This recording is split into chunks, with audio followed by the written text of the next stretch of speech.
हरे कृष्णा। भगवत गीता अध्याय 2 गीता का सार श्लोक 69।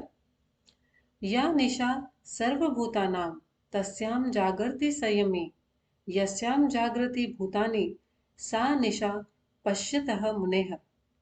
अर्थात जो सब जीवों के लिए रात्रि है वह आत्म संयमी के लिए जागने का समय है और जो समस्त जीवों के जागने का समय है वह आत्म निरीक्षक मुनि के लिए रात्रि है। व्याख्या। बुद्धिमान मनुष्यों की दो श्रेणियां हैं। एक श्रेणी के मनुष्य इंद्रिय तृप्ति के लिए भौतिक कार्य करने में निपुण होते हैं और दूसरी श्रेणी के मनुष्य आत्मनिरीक्षक हैं जो आत्म साक्षात्कार के अनुशीलन के लिए जागते हैं। विचारवान पुरुषों या आत्मनिरीक्षक मुनि के कार्य भौतिकता में लीन पुरुषों के लिए रात्रि के समान है। भौतिकतावादी व्यक्ति ऐसी रात्रि में अनभिज्ञता के कारण आत्म साक्षात्कार के प्रति सोए रहते हैं। आत्मनिरीक्षक मुनि भौतिकतावादी पुरुषों की रात्रि में जागे रहते हैं। मुनि को आध्यात्मिक अनुशीलन की क्रमिक उन्नति में दिव्य आनंद का अनुभव होता है, किंतु भौतिकतावादी कार्यों में लगा व्यक्ति आत्म साक्षात्कार के प्रति सोया रहकर अनेक प्रकार के इंद्रिय सुखों का स्वप्न देखता है और उसी सुप्त अवस्था में कभी सुख तो कभी दुख का अनुभव करता है। आत्मनिरीक्षक मनुष्य भौतिक सुख तथा दुख के प्रति अन्य मनस्क रहता है। वह भौतिक घातों से अविचलित रहकर आत्म साक्षात्कार के कार्यों में लगा रहता है। श्लोक 70।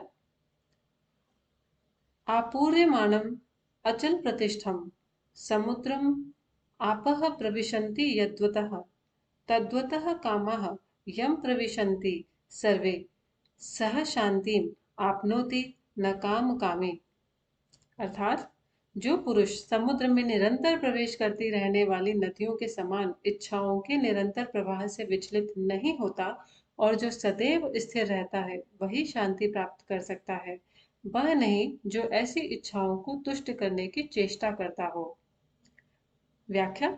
जब तक मनुष्य शरीर है तब तक इंद्रिय तृप्ति के लिए शरीर की मांगें बनी रहेंगी, किंतु भक्त अपनी पूर्णता के कारण ऐसी इच्छाओं से विचलित नहीं होता। कृष्ण भावना भावित व्यक्ति को किसी वस्तु की आवश्यकता नहीं होती, क्योंकि भगवान उसकी सारी आवश्यकताएं पूरी करते रहते हैं। अतः वह सागर के तुल्य होता है, अपने में सदैव पूर्ण। सागर में गिरने वाली नदियों के समान इच्छाएं उसके पास आ सकती हैं, किंतु वह अपने कार्य में स्थिर रहता है और इंद्रिय तृप्ति की इच्छा से रंच भर यानी थोड़ा भी विचलित नहीं होता। कृष्ण भावना भावित व्यक्ति का यही प्रमाण है। इच्छाओं के होते हुए भी वह कभी इंद्रिय तृप्ति के लिए उन्मुख नहीं होता। चूंकि वह भगवान की दिव्य प्रेम भक्ति में तुष्ट रहता है, अतः वह समुद्र की भांति स्थिर रहकर पूर्ण शांति का आनंद उठा सकता है। किंतु दूसरे लोग जो मुक्ति की सीमा तक इच्छाओं की पूर्ति करना चाहते हैं, उन्हें कभी शांति नहीं मिल पाती।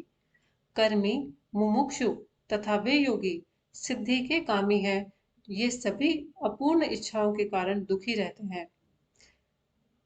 किंतु कृष्ण भावना भावित पुरुष भगवत सेवा में सुखी रहता है और उसकी कोई इच्छा नहीं होती।